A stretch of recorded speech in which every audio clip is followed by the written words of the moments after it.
दोस्तों हम सभी अपने पैसों को इन्वेस्ट करना चाहते हैं, लेकिन कहाँ इन्वेस्ट करने से हमें ज्यादा से ज्यादा रिटर्न मिलेगा, ज्यादा कंपाउंड इफेक्ट का फायदा होगा। अगर हम अभी देखें तो हमारे पास क्या क्या ऑप्शन है, जैसे bank FDs, stocks, mutual funds, crypto, bonds.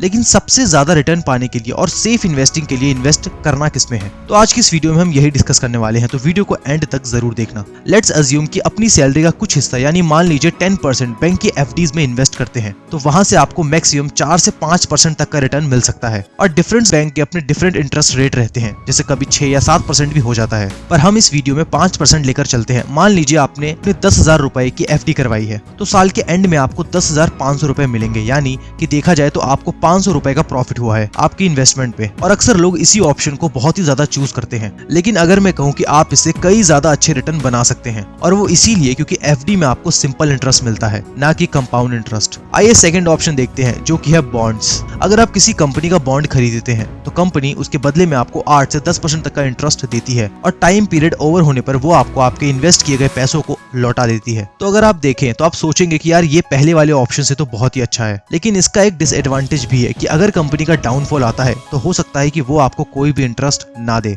और इसी वजह से रिस्की कंपनियों को एस्टैब्लिश्ड कंपनी के कंपैरिजन में ज्यादा इंटरेस्ट देना पड़ता है। दोस्तों अगर आप बॉन्ड्स में इन्वेस्ट करना चाहते हैं तो आप गवर्नमेंट द्वारा बेचे गए बॉन्ड्स में इन्वेस्ट कर सकते हैं, और इन्वेस्टमेंट करने के लिए सबसे अच्छा भी रहेगा। मान लीजिए कि 10 साल की गवर्नमेंट बॉन्ड पर एनुअल रिटर्न 6% है। इसके बारे में ध्यान से सोचिए कि अगर कोई आपसे लंबे टाइम के लिए पैसे उधार लेने के लिए कह रहा है तो उसकी एनुअल इंटरेस्ट रेट 6% से ज्यादा होनी चाहिए, क्योंकि जब आप रिस्क फ्री बॉन्ड्स खरीद सकते हैं तो आप रिस्की बॉन्ड्स क्यों खरीदेंगे। लेकिन आप में से कुछ लोगों के लिए बॉन्ड्स का ऑप्शन सही हो सकता है और आप में से कुछ लोगों के लिए नहीं। दोस्तों स्टॉक्स में इन्वेस्ट करने के लिए दो रास्ते होते हैं, या तो म्यूचुअल फंड्स या फिर डायरेक्ट स्टॉक्स। तो चलिए पहले म्यूचुअल फंड को समझते हैं। दो फ्रेंड्स होते हैं, राजीव और रोहन।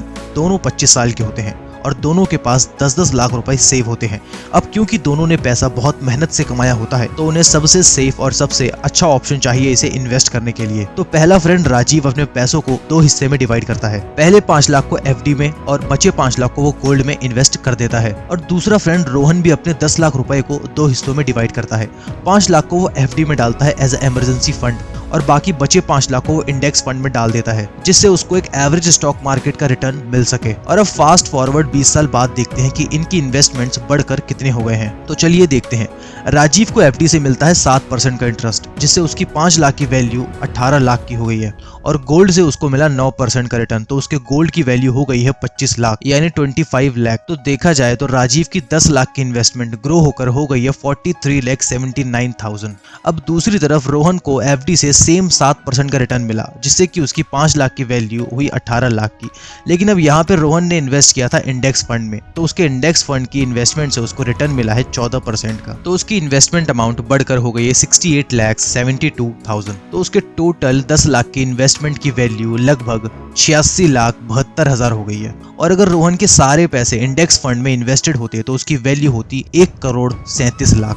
अब आप सोचेंगे कि यार ये वाला ऑप्शन तो एफडी और बॉन्ड दोनों से ही बहुत ही ज्यादा जबरदस्त है, लेकिन अगर आपको इससे भी ज्यादा रिटर्न चाहिए, जैसे कि 20 या 30% का या उससे भी ज्यादा, तो अब इस वीडियो के सबसे इंटरेस्टिंग पार्ट पे बढ़ते हैं, यानी कि डायरेक्ट स्टॉक्स में इन्वेस्ट करने का फायदा। आइए इसको एक रियल एग्जांपल से समझते हैं, लेकिन उससे पहले अगर आप इस चैनल पे नए हैं तो ऐसी वीडियोस मैं इस चैनल पे लाता रहता हूँ, तो चैनल को लाइक एंड सब्सक्राइब जरूर कर ले। दोस्तों 1980 में सतीश नाम के एक ब्रोकर ने अपने क्लाइंट अनवर को, जिसका नाम था विप्रो, अब ये कंपनी उस टाइम पे न्यू थी, तो अनवर ने इसमें 10,000 रुपए इन्वेस्ट कर दिए, और उसके बदले में उन्हें उसके 100 शेयर्स मिले, और फिर उन्होंने इसको होल्ड करके रखा, इसको बेचा नहीं। अब इस टेबल में आप देख सकते हो कि स्टॉक्स की वैल्यू के साथ नंबर ऑफ स्टॉक्स भी कंपाउंड हुए हैं। कंपनी ने अगले ही साल एक पे एक बोनस शेयर इशू किए, और अनवर के पास हो गए 200 शेयर, और उसके 4 साल बाद वापस से बोनस शेयर, और इस तरह आप देख सकते हो कि अनवर के पास लगभग 2.5 करोड़ शेयर्स हैं इस कंपनी के, जबकि रियलिटी में उसने सिर्फ 100 शेयर ही खरीदे थे, और आज लगभग हर शेयर की मार्केट वैल्यू 400 रुपए है, जिसके हिसाब से इस इन्वेस्टमेंट की वैल्यू हुई 1000 करोड़ से भी ज्यादा। दोस्तों ये है मैजिक ऑफ कंपाउंडिंग, जिसे एल्बर्ट आइंस्टाइन ने दुनिया का 8th वंडर भी कहा है। इस साल इन्होंने 6 रुपए का डिविडेंड पे किया है, लेकिन इस इन्वेस्टर को 15 करोड़ 36 लाख का डिविडेंड अमाउंट मिला है इस एक साल में। तो दोस्तों अगर आपको अभी स्टॉक्स बाय एंड सेल करने हैं तो उसके लिए आपको एक डीमेट अकाउंट की जरूरत पड़ेगी। उसका लिंक आपको डिस्क्रिप्शन में मिल जाएगा। चाहिए फ्री में अपना डीमेट अकाउंट ओपन करें एंड स्टार्ट इन्वेस्ट। इन्वेस्टिंग। तो दोस्तों ये तो वो ऑप्शन थे जहां पर आप इन्वेस्ट कर सकते हो। इसके अलावा भी आप क्रिप्टो में भी इन्वेस्ट कर सकते हो,